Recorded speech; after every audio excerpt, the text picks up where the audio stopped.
سيدنا أبي القاسم محمد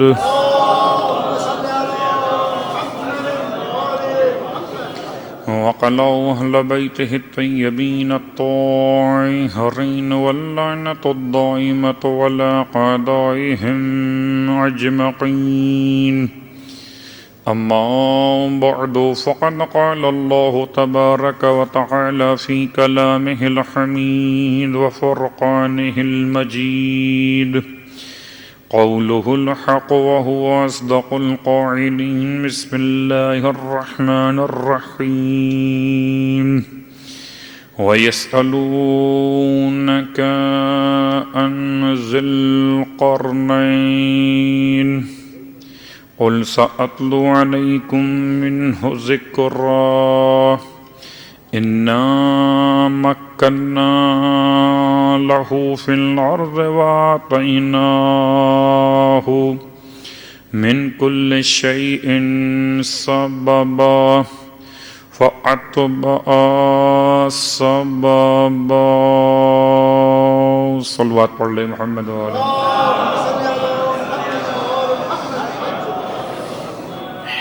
تمام تعریفیں خدائے بزرگ و برتر کے لیے جس نے سانسوں کی آمد و رفت کو مسلسل جاری و ساری فرما دیا.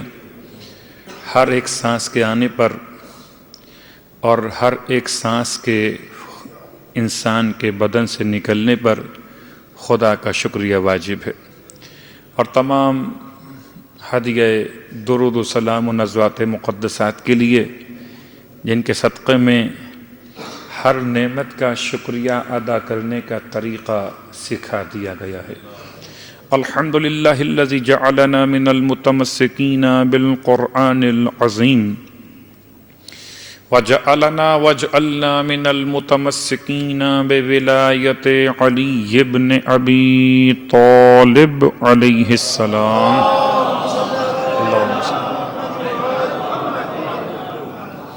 وجعلنا وإياكم إن شاء الله من الطالبين بثأره مع وليه الإمام المهدي من آل محمد عليهم السلام.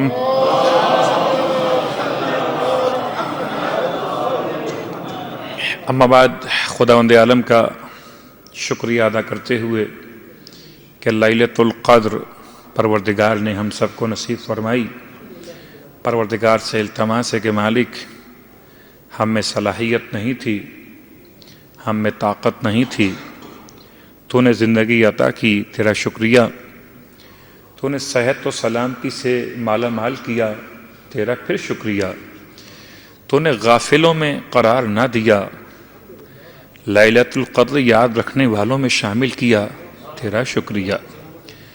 تو نے ایسا مشغول نہ کیا کہ فرش عبادت پر حاضر نہ ہو سکتے، فرصت کے لمحات دیے، تیرا شکریہ. اور فرصت کے لمحات کے بعد تو نے اپنی عبادت کی توفیق عطا فرمائی، تیرا ایک اور شکریہ. پروردگار ہم تو کچھ بھی نہ تھے، تو نے یہاں تک بلا لیا.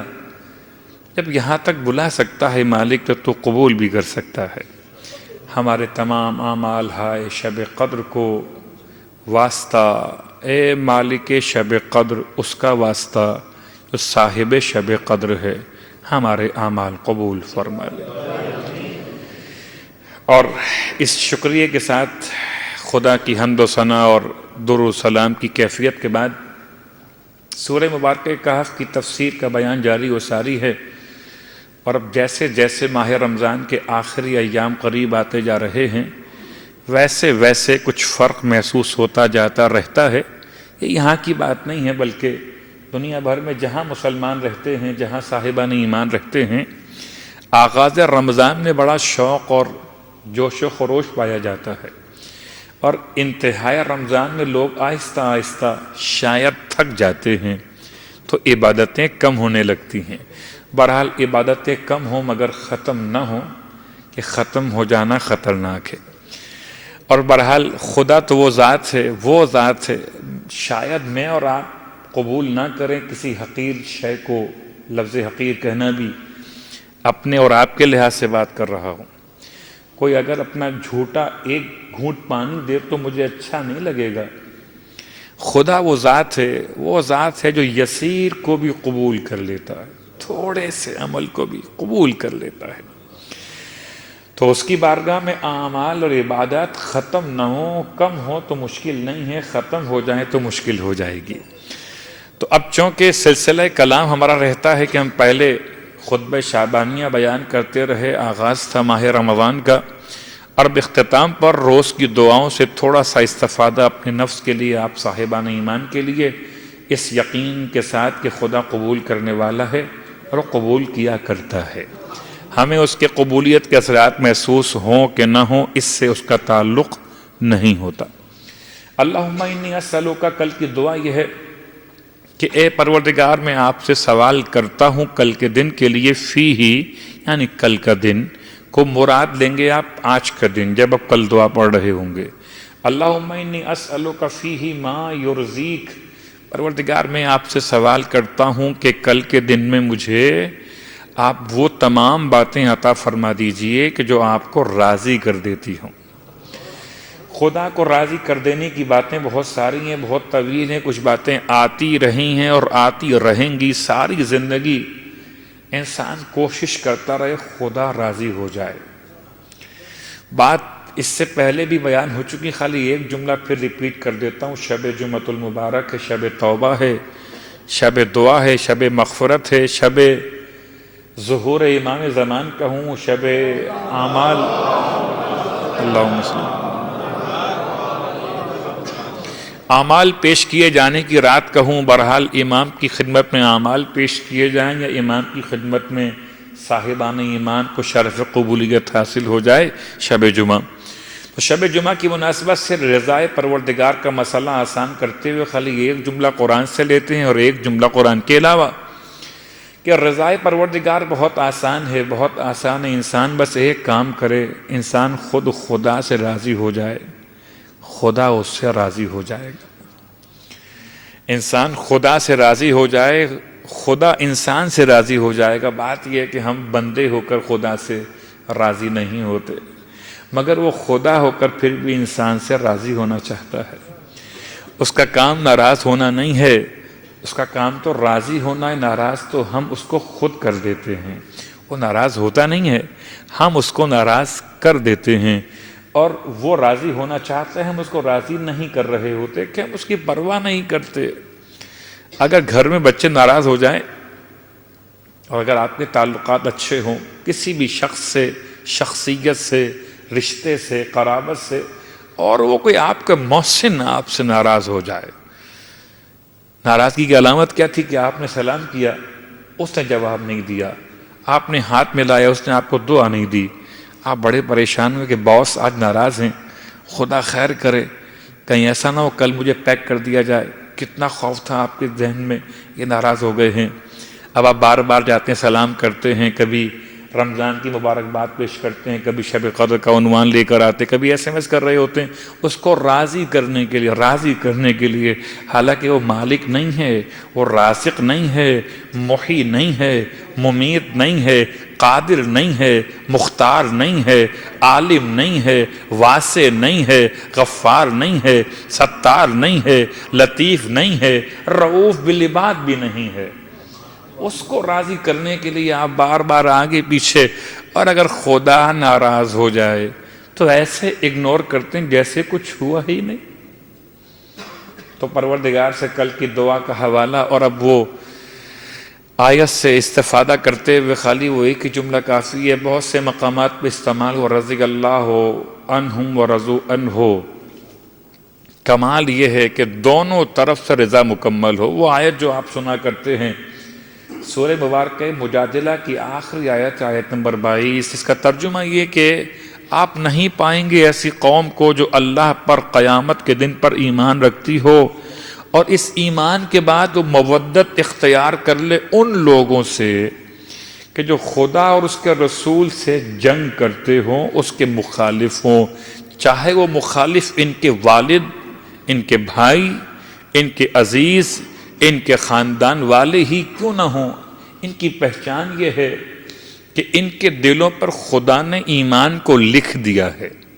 میں ترجمہ صرف پیش کر رہا ہوں تاکہ آسانی ہو جائے اور وقت کم سے کم ہم اس میں آگے بڑھ سکیں۔ ان کے دلوں پہ اللہ نے ایمان کو لکھ دیا ہے اور ان کی تائید فرمائی ہے روح خاص کے ذریعے سے۔ پروردگار عالم نے ان کے لیے جنات میں وہ تمام مقامات قرار دی جن میں ان کو داخل کیا جائے گا، جن کے نیچے سے نہریں بہتی ہیں اور وہ اس میں رہیں گے ہمیشہ۔ ان کی پہچان ہی تمام انعامات کے بعد کہ رضی اللہ عنہم اور رضوا عنہ، اللہ ان سے راضی ہو گیا ہے اور یہ اللہ سے راضی ہو گئے ہیں۔ تو ایک رضا کا مسئلہ تھا۔ اس کے بعد کل کی دعا میں اللہ کے رسول ارشاد فرماتے ہیں پھر خدا سے کہو اللہم انی اعوذ بک، پروردگار میں آپ سے پناہ طلب کرتا ہوں فیہ، کل کے دن کی دعا کے اعتبار سے، مما یؤذیک، ہر اس بات سے جو آپ کو اذیت پہنچاتی ہو۔ خدا نہ کرے انسان کوئی ایسا کام کرے جو اس کی ماں کو اذیت پہنچاتا ہو، خدا نہ کرے انسان کوئی ایسا کام کرے جو اس کی بہن کو، اس کے بھائی کو، اس کے والد کو، اس کے بچوں کو، اس کی اہلیہ کو، اس کے گھر والوں کو اذیت پہنچانے والا کام ہو۔ اذیت پہنچانا اچھی بات نہیں ہے۔ اذیت پہنچانے سے اتنا سختی کے ساتھ منع کیا گیا کہ اللہ کے رسول فرماتے ہیں کہ خدا نے چند باتوں کو چند باتوں میں چھپا کر رکھا ہے۔ ان میں ایک یہ بات بھی ہے کہ پروردگار عالم نے آتش جہنم سے نجات کو پوشیدہ کر دیا ہے، ترک و ایذاء الخلق۔ اگر چاہتے ہو کہ تم آتش جہنم میں نہ ڈالے جاؤ، تمہیں نجات مل جائے، تو مخلوق خدا کو اذیت دینا چھوڑ دو، خدا تمہیں وہاں جلائے گا نہیں۔ تو مخلوق کو اذیت دینا اگر اتنا سخت کام ہے تو خالق کو اذیت دینا، کیا خدا کو اذیت ہوتی ہے؟ اب یہ سوال تو اپنے مقام پر بہت اہم ہے۔ خدا راضی ہوتا ہے، خدا کو اذیت ہوتی ہے، تو ہمیں معلوم کیسے ہوگا کہ راضی ہوا ہے کہ اذیت ہوئی ہے؟ معلوم کیسے ہوگا؟ مثال میں آپ کو دیتا ہوں کہ اگر میرا چہرہ آپ کے سامنے ہے تو آپ بہت ایزی فیل کر سکتے ہیں کہ آپ کے سبحان اللہ کہنے سے مجھ جیسا ایک خطیب خوش ہو گیا اور چہرہ کھل گیا کہ مجمع نے سبحان اللہ کہہ دیا ہے، اور مجمع خاموش ہے اور پوری محنت خطیب نے کر ڈالی، تو خطیب کو پھر اپنے چہرے سے بہت چھپانے کی کوشش کرتا ہے مگر چھپ نہیں سکتا کہ کچھ فیل اس کو ہوا ہے۔ تو یہ اذیت اور یہ رضا چہرے سے فیل ہوتی ہے، ہاتھوں سے کم ہوتی ہے مگر اثر کے بعد، مگر چہرے سے فوراً فیل ہو جاتی ہے۔ تو خدا کا چہرہ کون ہے کہ جس کو دیکھیں تو رضا معلوم ہو جائے، جس کو دیکھیں تو خدا کی اذیت کا اندازہ ہو جائے۔ تو اذیت کے بارے میں آیت سن لیجئے پہلے، سورہ مبارکہ الاحزاب کی آیت نمبر 57 ہے، آیت درود کے فوراً بعد ہے، ان الذین یؤذون اللہ ورسولہ، جو اللہ کو اور اس کے رسول کو اذیت پہنچاتے ہیں ان پر لعنت ہے، دنیا میں بھی اور آخرت میں بھی۔ پتہ چلا کچھ لوگوں پر لعنت ہے۔ عجیب بات ہے، اس آیت کو آیت درود کی بات کیوں رکھا گیا؟ یہ بتانے کے لیے کچھ پر درود ہے، کچھ پر لعنت ہے، بالکل متصل ہیں دونوں ہیں۔ اصل بات پڑھے محمد و آل محمد۔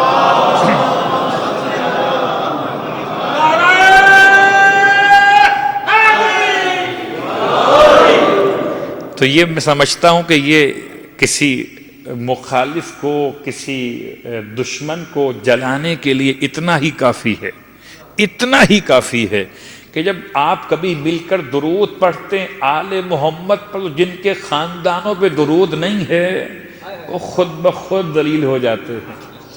عزیز تو بس وہ رہتے ہیں جن پر درود ہے، ٹھیک؟ اللہم صلی اللہ۔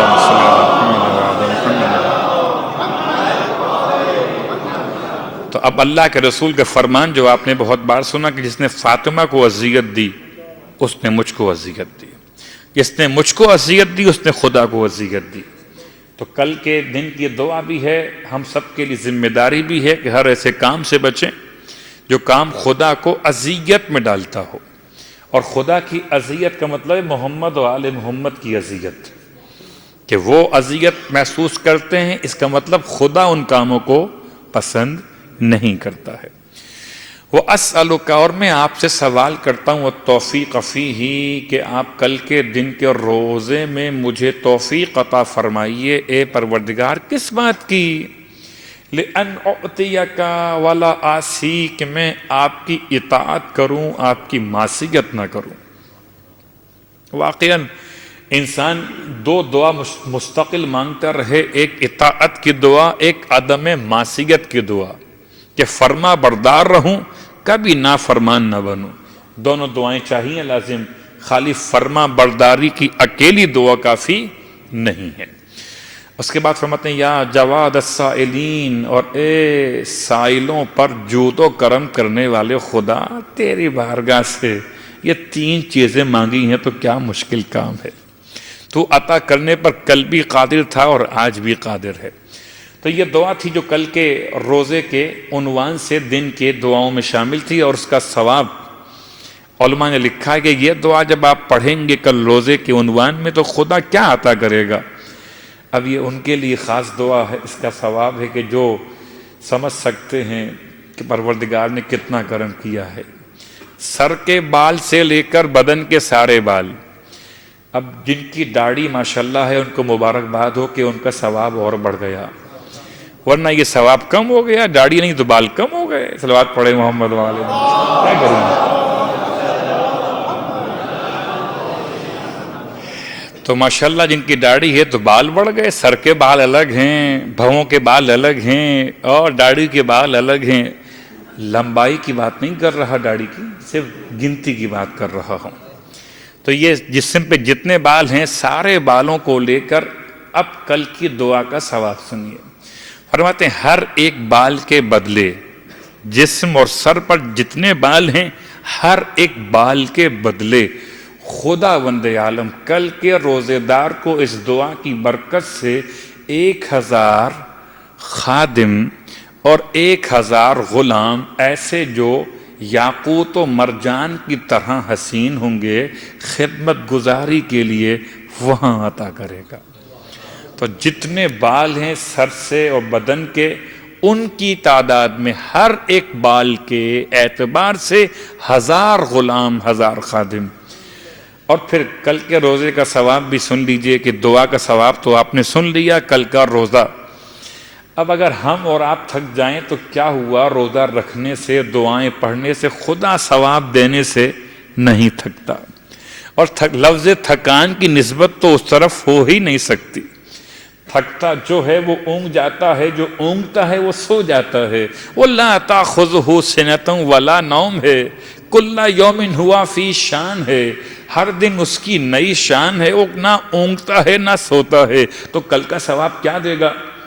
تو کل کا ثواب صاحبان ایمان کو عطا کرے گا کہ تم اپنی جنت کے تمام تر مقامات کو دیکھنے سے پہلے دنیا سے جاؤ گے نہیں۔ یہ کل کے روزے کا ثواب ہے۔ دعائے جوشن کبیر کے ثواب سے متصل یہ ثواب دکھائی دے رہا ہے کہ تم دنیا سے مرو گے نہیں جب تک کہ تم جنت میں اپنا مقام نہ دیکھ لو۔ اور کل کے روزے میں خدا خاص طور سے تمہیں 1000 مریضوں کا ثواب، ایسے مریض نہیں کہ جو مرض میں خدا کے علاوہ کسی اور کو پکارتے ہوں، ہائے اور وائے چلاتے ہوں، ایسے مریض جو خدا کے عشق میں مریض ہوں۔ 1000 مریضوں کا ثواب کل کے روزے دار کو ملنے والا، اور 1000 ایسے مسافر کا ثواب جو راہ خدا میں وطن سے باہر نکال دیے گئے، جیسے حضرت ابوذر۔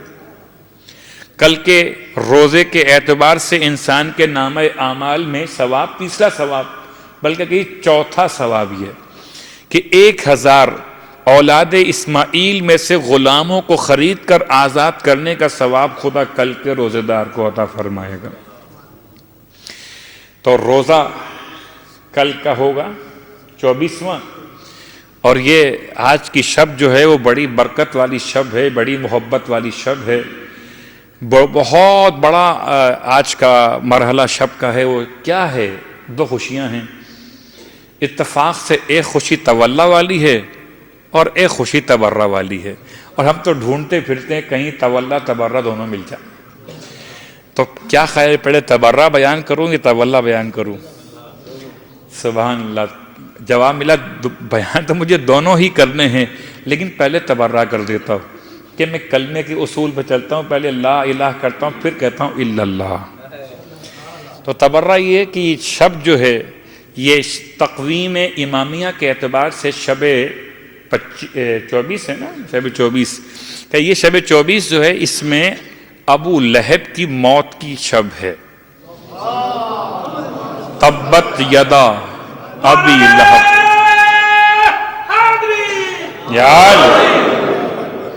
تبت یدا ابی لہب، پورے قرآن میں کسی دشمن کا نام اتنا اوپنلی نہیں لیا گیا جتنا اوپنلی اس کا نام لیا گیا۔ نام ہے، کنیت ہے، شخصیت کون ہے، رشتہ کیا ہے، تمام باتوں کا وقت نہیں ہے ورنہ موضوع رہ جاتا ہے ہمارا۔ تبت یدا ابی لہب و تب، ٹوٹ جائیں، اور ہاتھ نہیں ٹوٹ جائیں، یہ طریقہ بددعا ہے کہ ہلاک ہو جائے، تو ہلاک ہو جائے۔ تو آج کی شب وہ شب آ گئی جب ابو لہب ہلاک ہو جائے گا، کل کا دن ہوگا انشاءاللہ، بہت بڑی خوشی ہے۔ تو یہ تبرہ آ گیا، اور اب تولا۔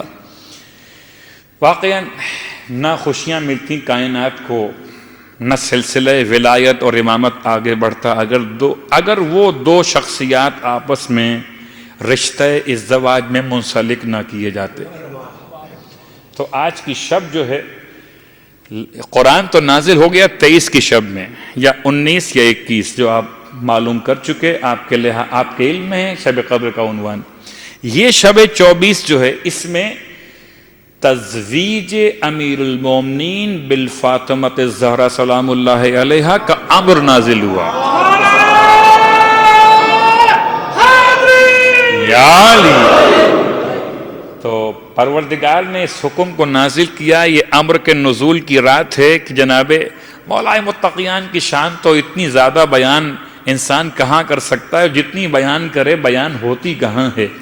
ارے بیان میں شروع میں بے کا لفظ ہے اور بے کا نقطہ ہی مکمل نہیں ہو پاتا، تو بیان کیسے ہو؟ کیا یا کی بات کریں، کیا الف و نون کی بات تک پہنچیں گے؟ بیان کیسے مکمل ہوگا؟ تو اب خالی ایک آیت کافی ہے، سورہ مبارکہ الفرقان کی آیت نمبر 54 ہے، جو بہت معروف ہے۔ وَهُوَ الَّذِي خَلَقَ مِنَ الْمَاءِ بَشَرًا، پروردگار وہی تو ہے جس نے پانی سے بشر کو بنایا۔ فَجَعَلَهُ نَسَبًا وَسِحْرًا، اور اس کے لیے پروردگار نے نسب بھی بنایا اور سسرال بھی بنایا۔ ایک ہی انسان ہے جس کا نسب بھی خدا نے بنایا ہے اور سسرال بھی خدا نے بنایا ہے۔ باقیوں کے نسب خدا بناتا ہے اور سسرال خود بناتے ہیں۔ تو یہ آج کی شب تولا کا اعتبار بھی تھا، تبرہ کا عنوان بھی تھا، مکمل ہو گیا تذکرہ، تاکہ آپ کے اور ہمارے ثواب میں اضافے کا باعث ہو۔ اور اب بات کرتے کرتے ہم کہاں سے کہاں نکل گئے، ثواب بیان کر رہے تھے روزے کا، دعا کا، اور اس کے بعد امام محمد باقر علیہ السلام کی دعا سے استفادہ۔ وہ جو دعا مستقل پڑھ رہے ہیں، ہم تو ایک باقاعدہ اس کو روک روک کے پڑھ رہے ہیں، اور ابھی تک ہم اس کے آخر پہ نہیں پہنچے۔ اللہم انی اسألک من علوک بآلہ وَكُلُّ عُلُوِّكَ آلٍ اللہم انی اسألک بعلوک کلہ۔ ٹھیک ہے، دعائے البہا اس کا نام ہے، دعائے مباہلہ بھی اس کا نام ہے، تھوڑے سے اختلاف کے ساتھ۔ دعائے مباہلہ یہ 24 ذی الحج کو پڑھی جاتی ہے، چھٹے امام کی روایت ہے، اور اس انداز سے جو ہم پڑھ رہے ہیں یہ دعائے البہا ہے، یہ سحر میں امام محمد باقر علیہ السلام پڑھا کرتے تھے۔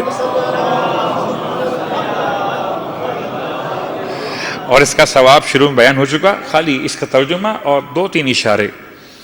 اتفاق سے آج جو اس میں اسم مبارک استعمال ہوا، اللہم انی اسألک، پروردگار میں سوال کرتا ہوں آپ سے، من علوک، علو کہتے ہیں بلندی کو، علو کہتے ہیں بلندی کو، آپ کی بلندی کا واسطہ دے کے سوال کرتا ہوں، بِأَعْلَاهُ، اور ایسی بلندی جو بلند تر ہے بلندی، اور آپ کی تو ہر بلندی ہی بلند تر ہے، تو میں آپ کی ساری بلندیوں کا واسطہ دے کر آپ سے سوال کرتا ہوں۔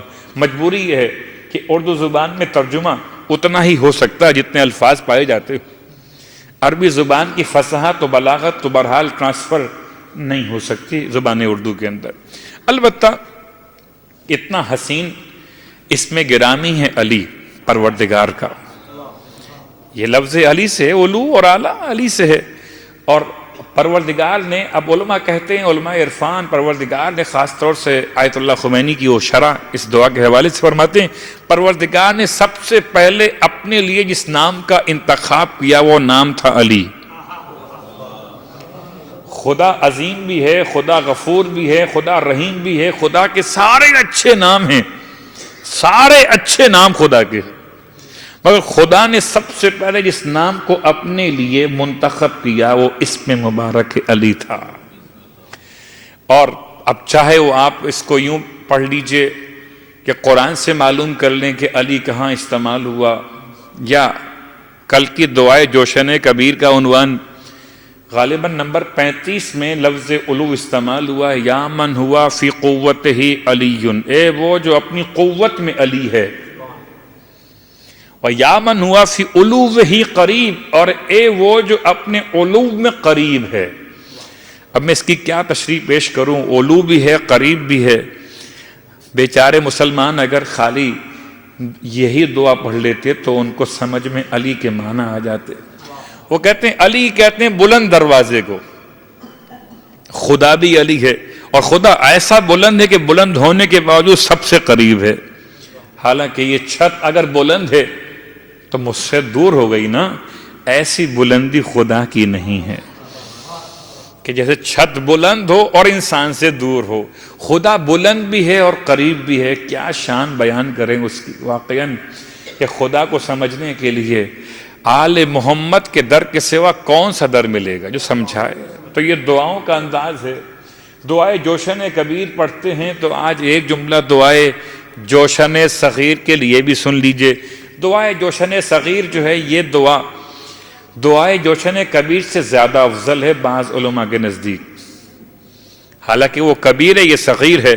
اور یہ دعائے صغیر جوشن صغیر جو ہے یہ 7ویں امام علیہ السلام کو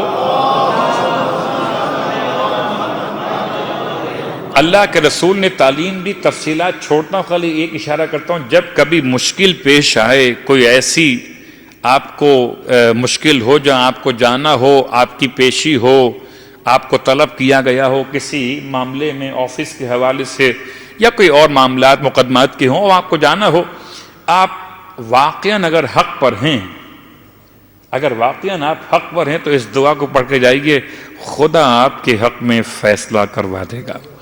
دعائے جوشن صغیر. اور اب قرآن مجید سے خالی ایک جملہ کہہ کر ہم پھر داخل ہو جائیں اپنی اس بحث میں جو سورہ کہف کے حوالے سے ہے، اور آج آگے بڑھنا ہے بات کو کہ اس دعائے سحر کے اس جملات میں کہ اپنے علو کا واسطہ پروردگار تجھے، تو علو علی کیا مطلب؟ قرآن میں علی استعمال ہوا 11 مقامات پر. کتنے مقامات پر؟ 11 میں سے ایک مقام وہ ہے کہ جہاں استعمال ہوا مکان کی صفت کے طور پر. سورہ مریم آیت نمبر 57 کہ حضرت ادریس کو خدا نے اٹھایا، بلند کیا، مکانن علیہ، ان کو بلند مقام پر لے گیا. اب بلند مقام سے مراد آسمانوں پہ لے گیا، یا بلند مقام سے مراد ان کا منصب اتنا بڑھا دیا کہ کوئی اس منصب تک پہنچ نہ سکے. دو مفہوم اور سکتے ہیں اس کے. اور ایک علی استعمال ہوا سورہ مبارک مریم کے اندر ہی، اور یہ علی استعمال ہوا جناب ابراہیم علیہ السلام کو جب خدا نے اپنی عطائیں بیان کی کہ ہم نے اپنی رحمت کا ایک حصہ ابراہیم کو عطا کیا اور ہم نے ان کے لیے سچی زبان علی قرار دے دیا، لسان صدق علیہ. تو یہاں زبان کی صفت علی، وہاں مکان کی صفت علی. مکان اگر علی ہو تو ادریس کے لیے، زبان اگر علی ہو تو ابراہیم کے لیے. اور باقی خدا نے اپنے لیے 9 جگہ استعمال کیا. کتنا اچھا ہے 9 اور علی. یہ 9 ہمیشہ یس میں رہتا. صلوات پڑھے محمد و آل محمد. یہ ہنسا 9 کا ہے اور دربار یس کا ہے، جو بھی آئے مانگنے کے لیے. اگر تشہد میں لفظ لا نہ ہوتا، اگر تشہد میں لفظ لا کی شرط نہ ہوتی تو ان کا لا بھی نعم کی شکل میں ہوتا۔ تو یہ تو شاعر اپنے انداز سے خراج عقیدت پیش کر گیا، لیکن علی استعمال ہوا 9 مقامات پہ اللہ کے اپنے اسماء گرامی کے طور پر، اور ان میں سے 5 مقامات ہوں جن میں علی کبیر کہا گیا، علی کبیر، علی کبیر، علی کبیر، 5 مقامات۔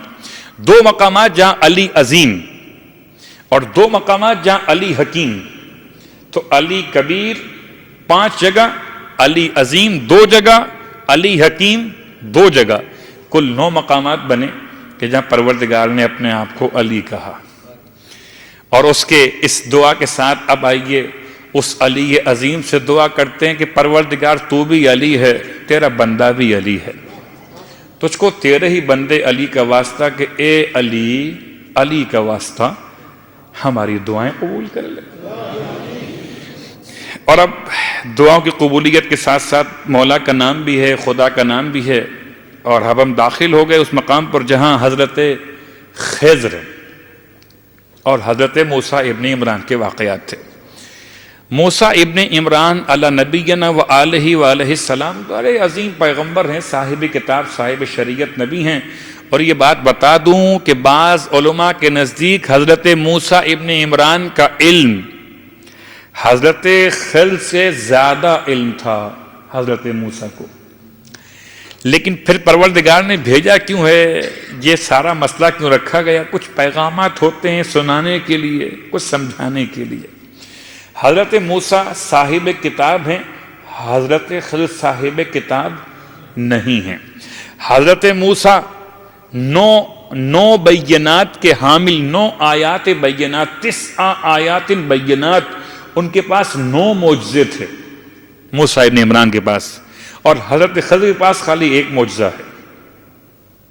ٹھیک ہے، 1 معجزہ ہے۔ اور پھر آپ اگر پورے واقعات پہ غور کریں، حضرت خضر نے کسی مقام پر یہ نہیں کہا کہ تم غلط کہتے ہو۔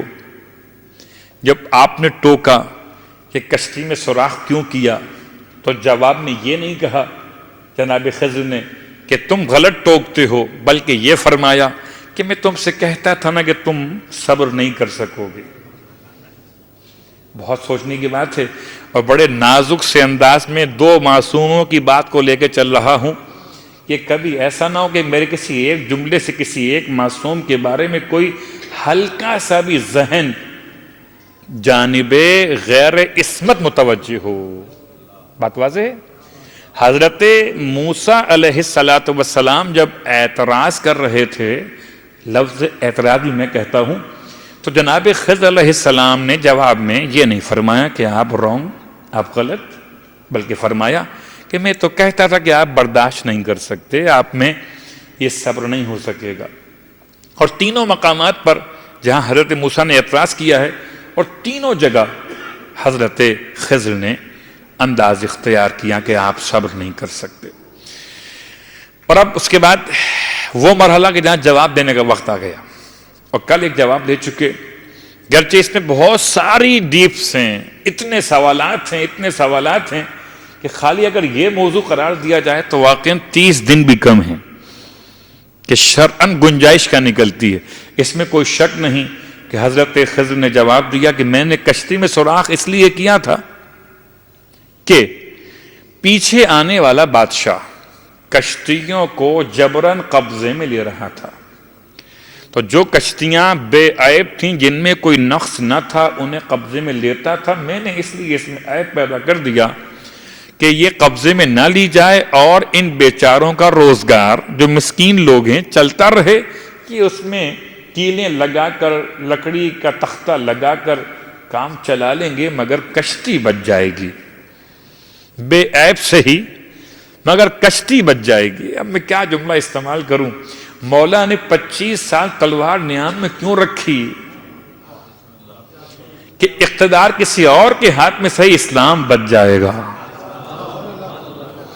تو کشتی بچ جائے گی۔ جناب خضر کا انداز یہ، اور موسیٰ علیہ السلام سے پھر فرماتے ہیں دوسرا وہ مرحلہ جب آپ کو برداشت نہ ہوا، صبر نہ کر سکے، یہ مرحلہ وہ تھا کہ جہاں پر حضرت خضر علیہ السلام نے ایک لڑکے کو قتل کر دیا تھا، لڑکا بالغ تھا نابالغ تھا، یا پورا سن چکے واقعہ.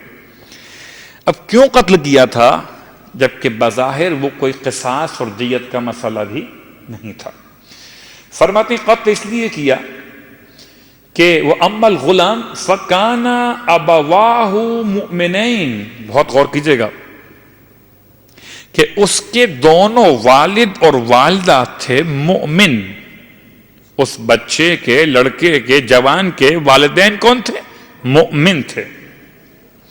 فخشینا، اور ہمیں یہ خوف تھا کہ ان یرہقہما، کہ وہ ان دونوں کو مجبور کرے طغیانا و کفرا، مجبور کر کے طغیان اور کفر تک کھینچ کے لے جائے. طغیان کا مطلب سرکشی ہے، بغاوت ہے، خدا کے خلاف اعلان جنگ ہے، نافرمانی ہے. کفر تو معلوم ہے آپ کو. تو اس لیے اسے قتل کر دیا. ایک ہے کافر ہونا، انسان خود کافر ہے تو ٹھیک کافر ہے، لیکن اگر کافر کسی مسلمان پر غلبہ حاصل کر کے اسے کافر بنانے کی پوزیشن میں آ جائے تو نقصان دہ زیادہ ہو جاتا ہے.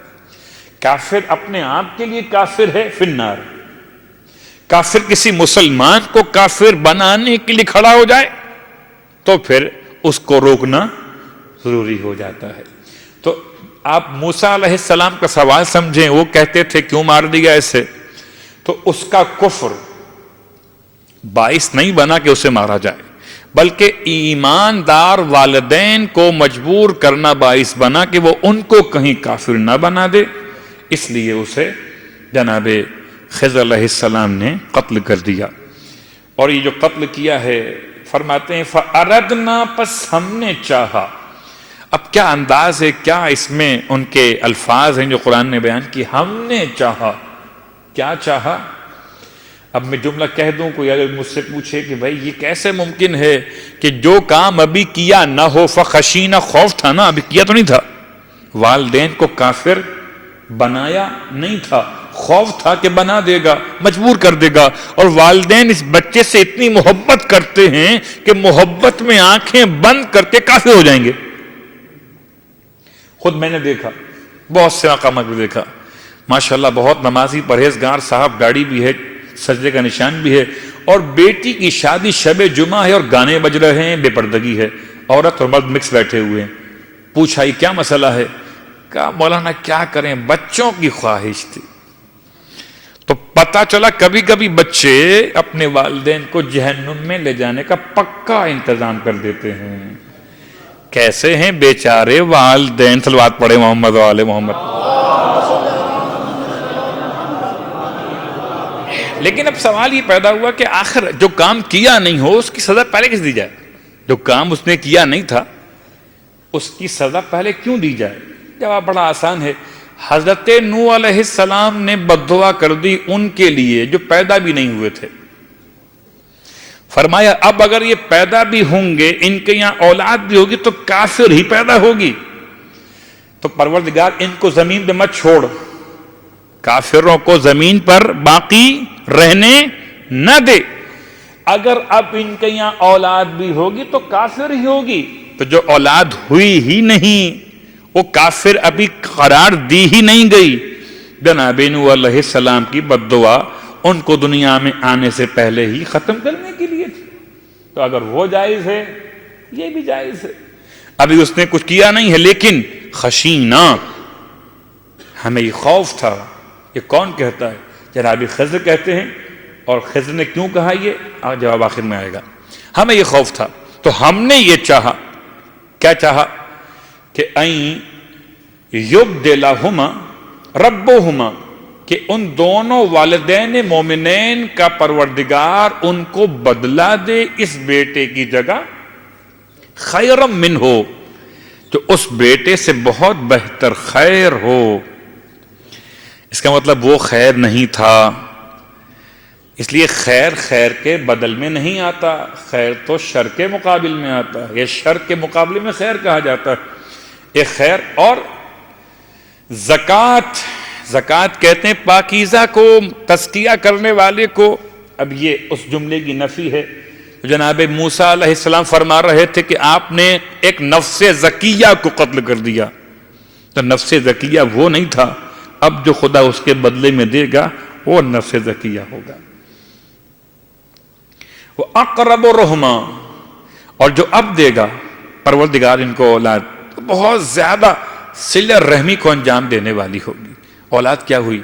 کہتے ہیں بیٹا ہوا، بہت نیک تھا، جو بعد میں ہوا بہت نیک تھا، اور کہتے ہیں بیٹا نہیں ہوا بلکہ بیٹی ہوئی، اور ایسی بیٹی ہوئی کہ جس کے یہاں اس کی نسلوں میں 70 انبیاء پیدا ہوئے، اس کی نسلوں میں، اس بیٹی کی نسلوں میں 70 انبیاء خدا نے ان کو عطا کیے۔ ایک بیٹا کافر گیا، ایک بیٹی مومنہ ملی، اور خدا نے اسے انبیاء کی ماں قرار دے دیا۔ وہ اما الجدار، اور آخری بات اس پر جو اعتراض تھا اس کا جواب، وہ اما الجدار، جہاں تک تعلق ہے اس دیوار کا جو گر رہی تھی ہم نے بنا دی تھی، اور آپ کہتے تھے مزدوری لے لی ہوتی۔ فکانہ لغلامین، مزدوری کس سے لیتے؟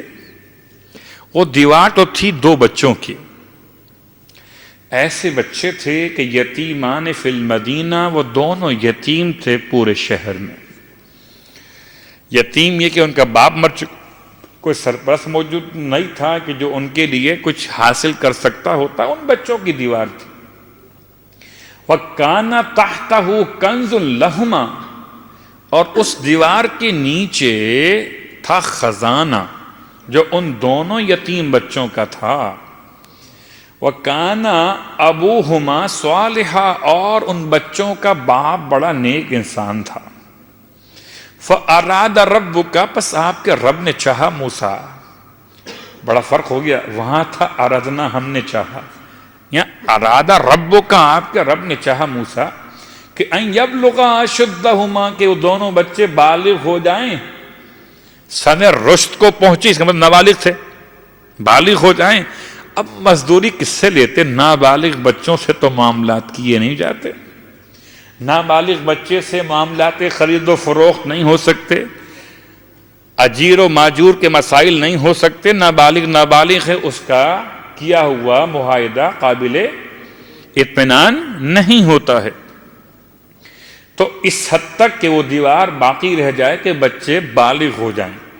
وَيَسْتَخْرِجَا، اور پھر نکال لیں، کنزہما، اپنے خزانے کو، رحمتم من ربک، یہ آپ کے رب کی رحمت کی بنیاد پر تھا۔ اور اب اس سے پہلے کہ میں آگے بڑھ جاؤں، ابھی تھوڑا سا اور اس میں وضاحت کہ وہ خزانہ سونا چاندی کیا تھا، درہم تھے، دینار تھے، سکے تھے، ڈالر تھے، جو سکے جمع کیے جاتے ہیں وہ سکے تھے، کیا تھے وہ کہ جن کو حضرت موسیٰ اور حضرت خضر، 2 بڑے نبیوں نے ایک گرتی ہوئی دیوار کو تعمیر کیا۔ انبیاء نے 2 ہی مقامات بنائے، یا وہ گھر بنا جس میں علی آئے،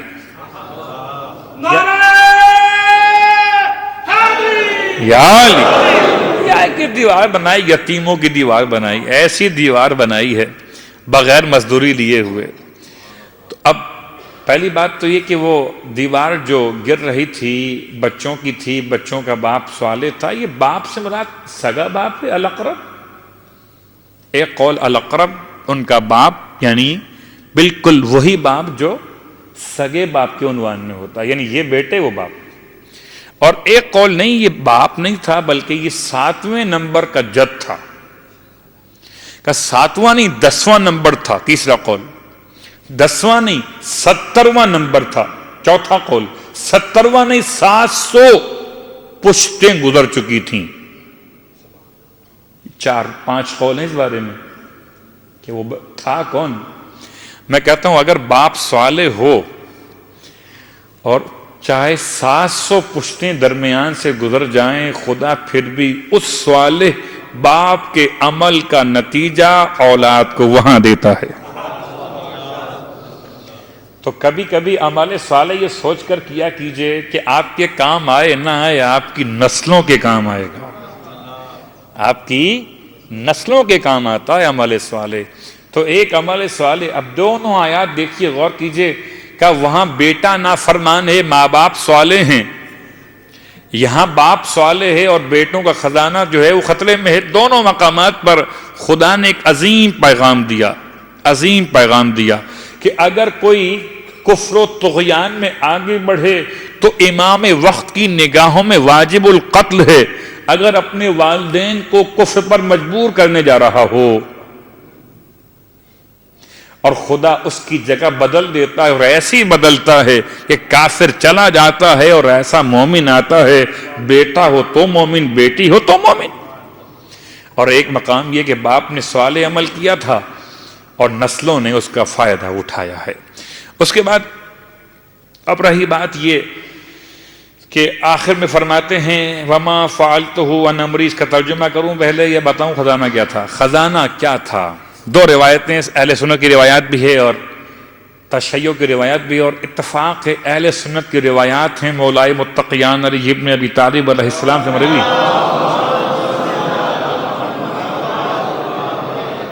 اور جو شیعہ روایات ہیں اس میں امام جعفر صادق علیہ السلام سے مخصوص روایت ہے،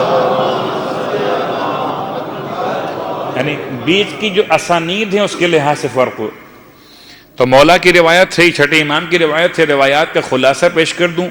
امام فرماتے ہیں کہ اس میں 4 کلمات تھے تختی پہ لکھے ہوئے.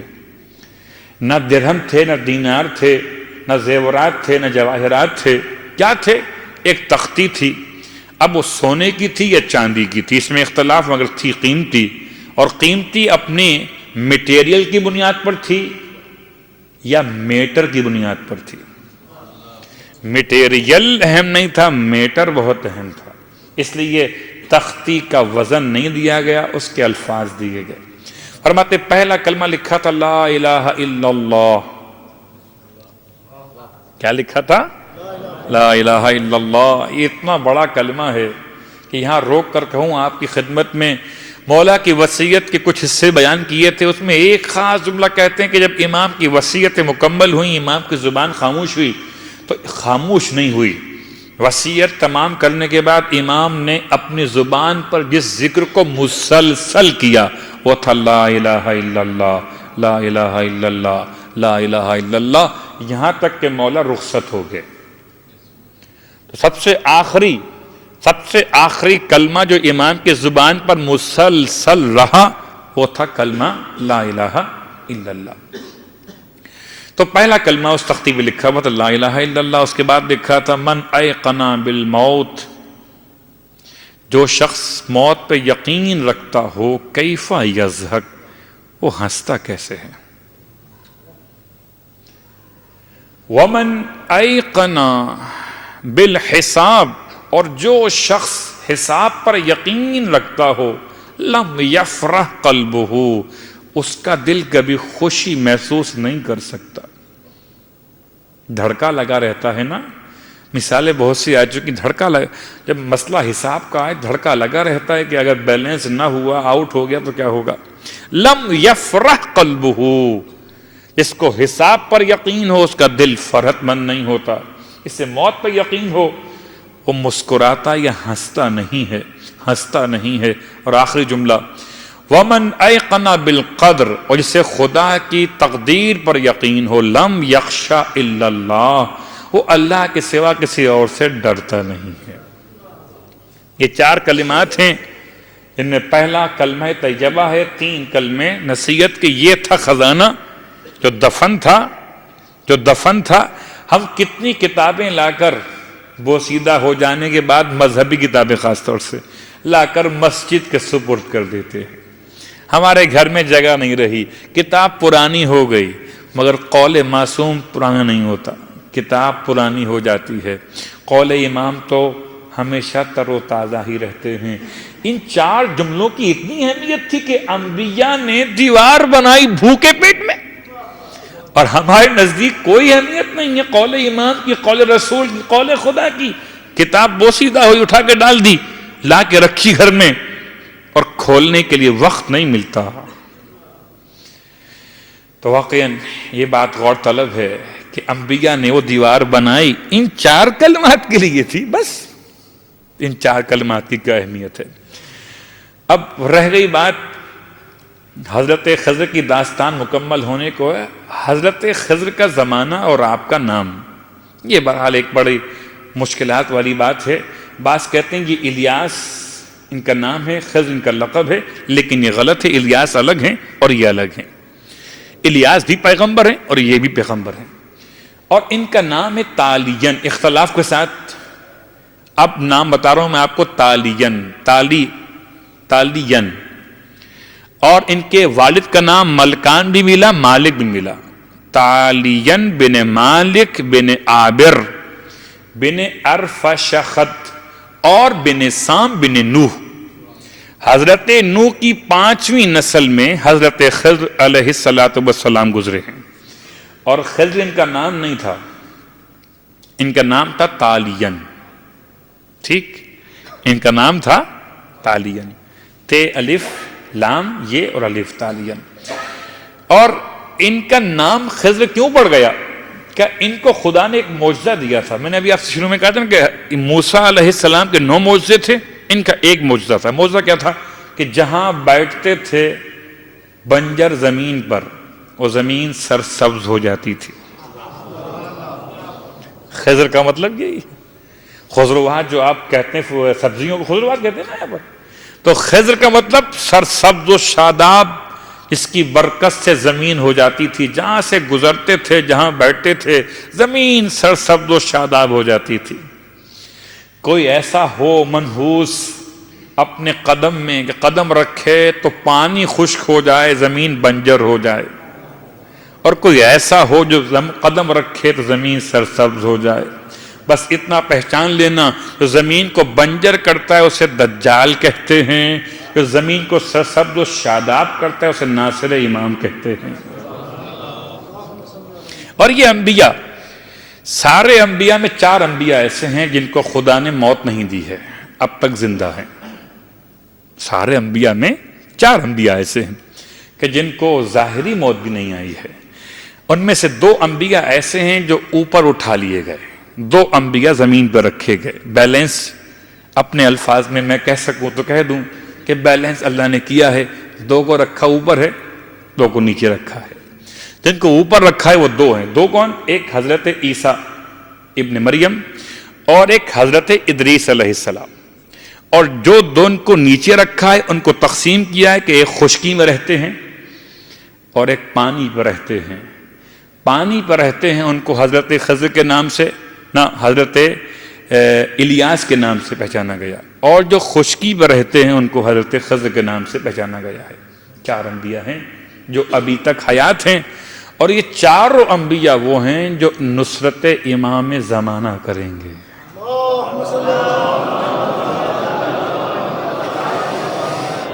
یہ 4 انبیاء وہ ہیں. ان انبیاء کا تذکرہ شاید پہ کسی موقع پر ہو. فی الحال تو جناب خضر کا یہ آخری جملہ جناب تالین کا فرماتے ہیں وَمَا فَعَلْتُهُ عَنْ أَمْرِي، جو میں نے کام کیا تھا اپنے امر سے نہیں کیا تھا، یہ امر خدا تھا. یہ تینوں کام جو میں نے کیے تھے وَمَا فَعَلْتُهُ، میں نے اسے نہیں کیا تھا عَنْ أَمْرِي، اپنے امر کے ساتھ، بلکہ یہ خدا کا امر تھا. ذالک تعویل ما لم تستطع علیہ صبرا، اور یہ تھی تعویل، یہ تھی حقیقت واقعی ان تمام باتوں کے بارے میں جن پہ آپ صبر نہیں کر سکے تھے. اور اب نامناسب ہوگا کہ میں وہ روایت نہ پڑھوں. اس کو مختلف علماء نے مختلف انداز سے اختلاف کے ساتھ لکھا ہے کہ یہ دونوں جس مقام پر جدا ہوئے، ھذا فراق بینی و بینک، وہاں پر کہتے ہیں کہ ساتھ میں پھر دریا تھا. چلے دریا سے خشکی کا سفر کرتے واپس دریا پر آپ کا اینڈ ہوا ہے واقعی کا. تو آپ دونوں ابھی بات کر رہے تھے کہ آپ دونوں نے ملاحظہ کیا کہ ایک پرندہ آسمان کی جانب سے آتا ہے اور آ کر اس پانی کے کنارے پہ بیٹھ جاتا ہے، اور بیٹھ کر ایک چونچ میں ایک جتنا پانی آ سکتا ہے لیتا ہے، مشرق پھر مغرب پھر شمال پھر جنوب، 4 سمتوں میں وہ پانی اپنی چونچ میں لے کر اچھالتا ہے یا پھینکتا ہے. اور اس کے بعد آخری چونچ میں پانی لے، آخری بار وہ اپنی چونچ پانی لے کر خود دریا میں ڈال دیتا ہے. ابھی یہ دونوں متحیر تھے کہ عجیب پرندہ پیتا نہیں ہے پانی، اچھالتا ہے پانی. اور 4 سمتوں میں اچھالتا ہے، 5ویں بار خود پانی میں پانی گرا دیتا ہے۔ یہ دونوں استاد بھی اور شاگرد بھی دونوں حیران کھڑے تھے کہ کوئی ان دونوں سے بڑا آ گیا۔ میں نے بڑا اس لیے کہا کہ یہ جب بے خبر تھے اس بات سے تو باخبر آ گیا۔ اس نے آ کر پوچھا کیوں پریشان ہو؟ کہا یہ پرندہ عجیب کام کرتا ہے، سمجھ میں نہیں آ رہا، نہ استاد کے سمجھ میں آ رہا ہے نہ شاگرد کے سمجھ میں آ رہا ہے۔ اس نے کہا جانتے ہو یہ پرندہ کہتا کیا ہے؟ کیا کہتا ہے پرندہ؟ یہ کہا پیغام دیتا ہے، پیغام یہ دیتا ہے کہ آخر زمانہ میں ایک نبی ایسے مبعوث ہوں گے جن کی نبوت مشرق سے مغرب، شمال سے جنوب چاروں طرف پھیلی ہوئی ہوگی، اور ان کے وسیع کو خدا ایسا علم عطا کرے گا کہ اس کے علم کے مقابلے میں تم دونوں کے علم کی حیثیت یہ ہے جتنی سمندر اور دریا کے مقابلے میں ایک قطرے کی اہمیت ہے۔ بعض نے اس کو مختلف اس سے نقل کیا، لیکن اس طرح علماء نے اس کو آگے بڑھا کر مکمل بھی کیا ہے۔ تو یہ واقعہ جناب خضر کا موسیٰ ابن عمران کے مکمل ہوا آج، اور اب قدم رکھتے اگلے واقعے پہ، لیکن شاید اب وقت کم ہو گیا۔ کل سے شروع ہوگا بہت اہم ایک اور مسئلہ، ذوالقرنین۔ ذوالقرنین کون تھے؟ اور ان کے 3 واقعات ہیں، ایک مشرق کا واقعہ ہے، ایک مغرب کا واقعہ ہے، اور ایک درمیان کا واقعہ ہے۔ یہ 3 قوموں سے ملے ہیں، ان قوموں کے حالات کیا ہیں، کون سی دیوار آپ نے بنائی ہے، سد سکندری کے نام سے وہ کیا ہے، وہ سد کہاں پر ہے، یاجوج ماجوج کون سی مخلوق پروردگار ہیں، اور ذوالقرنین کی خود اپنی تاریخ۔ انشاءاللہ 16 آیتیں ہیں، اور 16 آیتیں انشاءاللہ ہم بہت تیزی کے ساتھ مکمل کریں گے۔ 16 آیات میں پورا واقعہ ذوالقرنین کا یہاں پر موجود ہے۔ البتہ فی الحال بات کو یہاں روکتے ہوئے کہ واقعاً اس واقعے سے درس کیا ملا کہ انسان کو جتنا بھی علم حاصل ہو جائے ہمیشہ اپنے آپ کو طالب علم کہنا چاہیے۔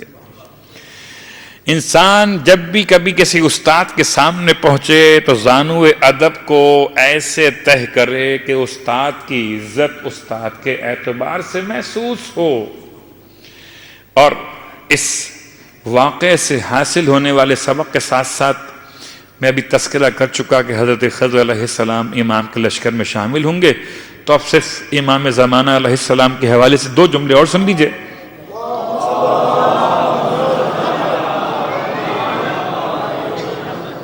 امام کا انتظار ایک بڑی عبادت ہے، مگر انتظار کیسا ہو کہ اس میں عجلت نہ ہو۔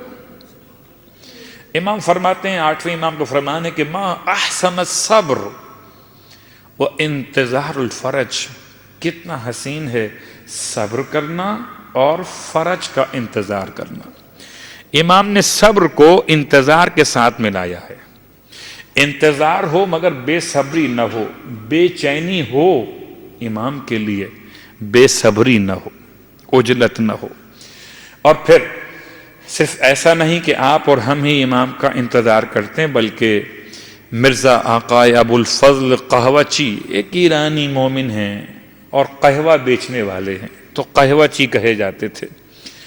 وہ ایک بیابان سے گزر رہے تھے، راستے میں انہوں نے دیکھا کچھ بھیڑیے ہیں جو آپس میں جمع ہو کر بیابان میں مل کر ایک دائرے میں اپنی آوازیں ہانک رہے ہیں۔ انہوں نے اسی وقت خدا سے دعا کی، مالک مجھے ان کی بولی سمجھنے کی توفیق عطا فرما،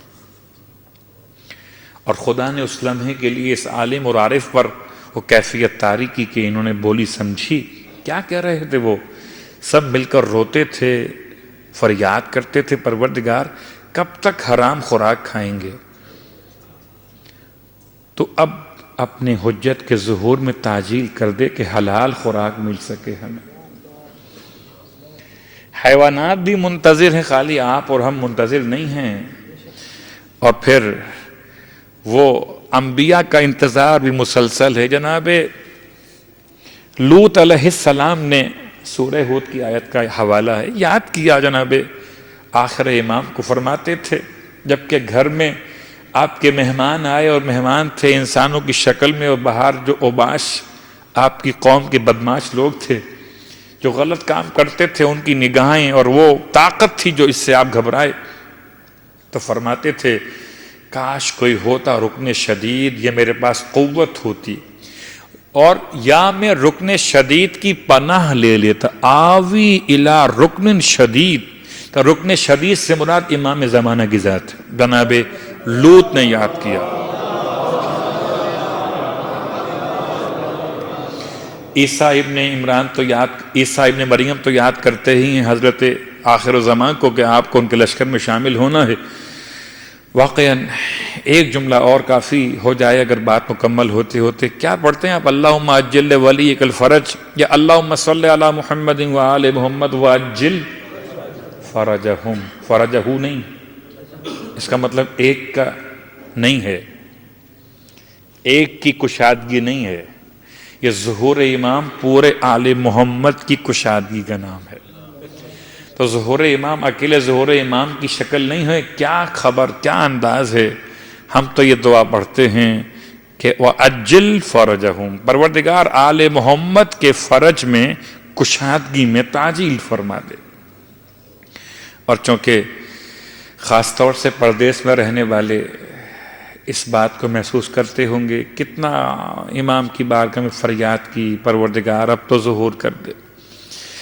کتنے افراد نے قرآن سر پہ اٹھا کر امام کو یاد کیا، اور کتنے مقامات پر ہم سے بہتر، ہم سے افضل صاحبان تقوی، مولا کے خاص چاہنے والوں نے اعمال شب قدر کیے، یا آج جہاں جہاں وہ کر رہے ہوں گے۔ اب تک دعا قبول نہیں ہو رہی، انتظار کی گھڑیاں شدید تر ہیں، اور اس کا احساس تو آپ کو اس لیے بھی ہوگا کہ تمام تر حالات و واقعات میں آپ کس کو پکاریں گے؟ کون ہے فریاد سننے والا؟ آئیے اس غریب الوطن حسین کا واسطہ دے کر ایک مرتبہ پھر اپنے آپ کو امام کی محبت سے قریب کریں۔ کربلا کے میدان میں ویسے تو بہت سارے مصائب امام پر ڈھائے گئے تھے، آج دل چاہتا ہے ایک ایسے مصائب کو بیان کروں۔ جو 13 سال کا کم سن شہزادہ تھا نا، اس نے اپنے چچا کی کس طرح سے امداد کی ہے۔ کہتے ہیں کہ اس کو اجازت نہیں مل رہی تھی، اور اس نے اجازت امام سے اس طرح سے لی ہے جیسے کوئی ضد کر کے لی جاتی۔ بار بار ہاتھ چومتا تھا، کبھی آبا کا دامن چومتا تھا، کبھی اپنے بازو پر بندھا ہوا تعویذ کھول کے دکھاتا تھا، بس بے چین تھا کسی طرح چچا مجھے مرنے کی رضا دے دیں۔ اور میرا مولا بے چین تھا کیسے بھائی کی نشانی کو تلواروں کے سامنے بھیج دیں۔ ایک مرتبہ پردے اہل بیت سے، پردہ خیمہ اہل بیت سے ایک بی بی کی آواز بلند ہوئی، فرماتی تھی مولا کیا بیوہ کا فدیہ قبول نہیں کریں گے؟ اب امام کو چارے کار نہ رہا جب ماں نے آواز دے کر کہا مولا کیا بیوہ کا فدیہ؟ بلکہ جملہ اس سے بھی سخت ہے، اگر زندہ ہوتے امام مجتبیٰ تو یہ کہنے کی ضرورت نہ پڑتی، بچہ یتیم ہے مولا کیا بیوہ کا فدیہ قبول نہیں کریں گے؟ امام نے اپنے ہاتھوں سے قاسم کو تیار کر کے روانہ کیا ہے، اور کیسے تیار کیا؟ سب سے مختلف تیار کیا کہ بندے قبا کو پھاڑ دیا، امامے کی دونوں طرف تحت الحنک کو لٹکا دیا، جیسے یتیم تیار کیے جاتے ہیں امام نے ویسے تیار کیا، اور امام نے سوار کرا کے روانہ کیا ہے میدان کربلا میں۔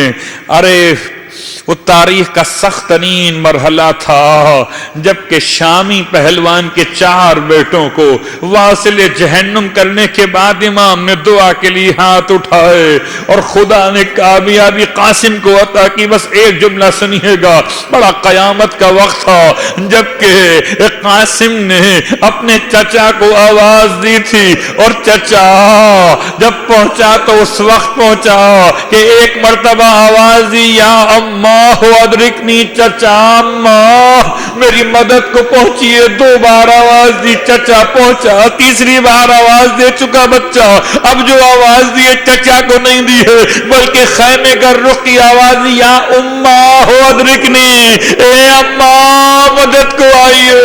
ارے گھوڑے بچے کے جسم پہ دوڑتے چلے گئے۔ ایک جملہ کہوں گا، مولا کربلا میں آپ کا لاشا بھی پامال ہوا، مگر مولا شہادت کے بعد پامال ہونا اور ہے، اور زندہ کسی کا پامال ہونا۔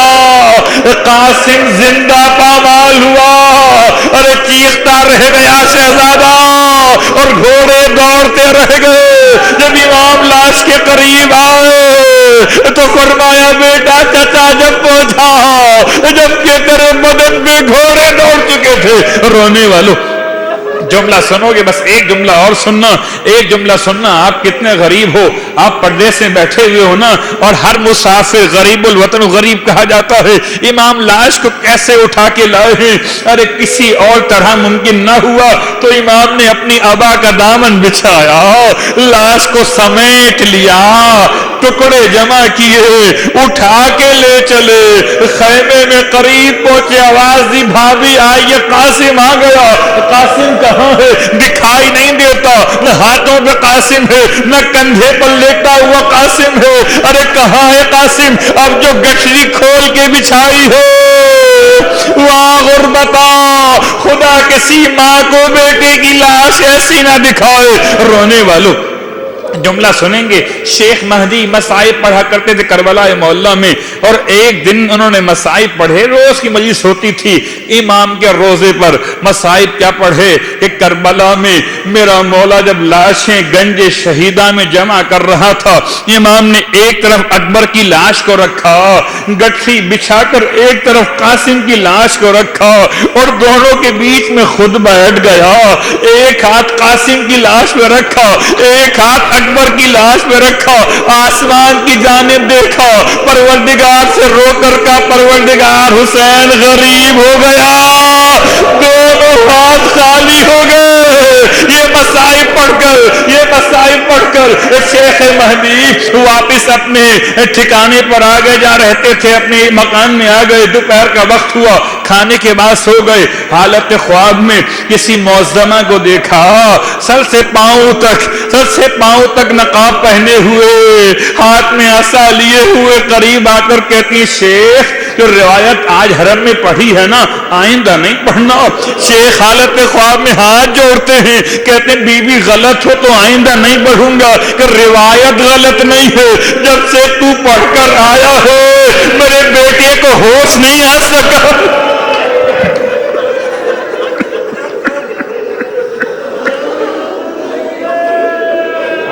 لعنت اللہ علی اعدائهم اجمعین وسیعلم الذین ظلموا ای منقلب ینقلبون۔ بار اللہ واسطہ محمد و آل محمد کا ہماری اس عبادت کو اپنی بارگاہ میں قبول فرما۔ بار اللہ واسطہ محمد و آل محمد کا پروردگار کوئی غم نہ دے سوائے غم آل رسول کے۔ پروردگار غربت سرکار سید الشہداء کا واسطہ پردیس میں جتنے غریب وطن بیٹھے دعا مانگ رہے، مالک تمام کی دعائیں قبول فرما۔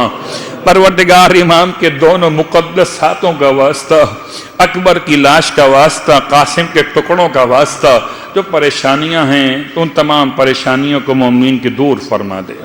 بار اللہ واسطہ محمد و آل محمد کا جن کی ویزے کی مشکلات ہیں، پروردگار ان کی مشکلات دور فرما، ان کا روزگار کے مسائل روزگار ان کو عنایت فرما، ان کا روزگار ہے ان کو روزگار کی حفاظت فرما۔ بار اللہ واسطہ محمد و آل محمد کا پروردگار اس مرکز کو مزید ترقی اور کامیابی عطا فرما۔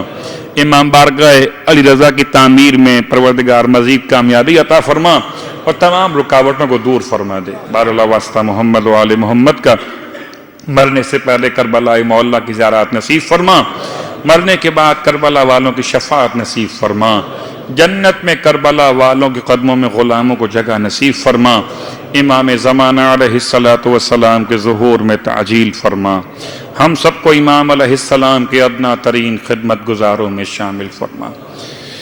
سورہ فاتحہ کی التماس سے آج کی افطار کا انتظام بندے خدا کی جانب سے تھا، ان کی فیملی کے مرحومین کے لیے سورہ فاتحہ کی التماس شعبان علی رحمت اللہ اور خیر النساء رجب علی اور رحمت اللہ لال جی کے تمام مرحومین کے لیے، اور رجب علی کرم علی کے مرحومین کے لیے، اور خاص طور سے مرحوم اصغر علی، اکبر علی، مرحومہ زہرا بانو قاسم علی پنجوانی خاندان کے تمام مرحومین، تمام شہداء ملت کے لیے آج شب جمعہ ہے، خاص طور سے تمام علماء اعلام مراجع عظام مرحومین کے لیے، اور تمام لوگ جو اس امام بارگاہ اور کی خدمت کرتے رہے، انتقال کر چکے ان تمام کے لیے، اپنے اپنے مرحومین کے لیے، جن کا کوئی وارث فاتحہ خواہ موجود نہیں، ان تمام بیچارے مومنین مومنات کے لیے بلندی درجات کی خاطر سورہ مبارکہ فاتحہ۔ بسم اللہ الرحمن الرحیم۔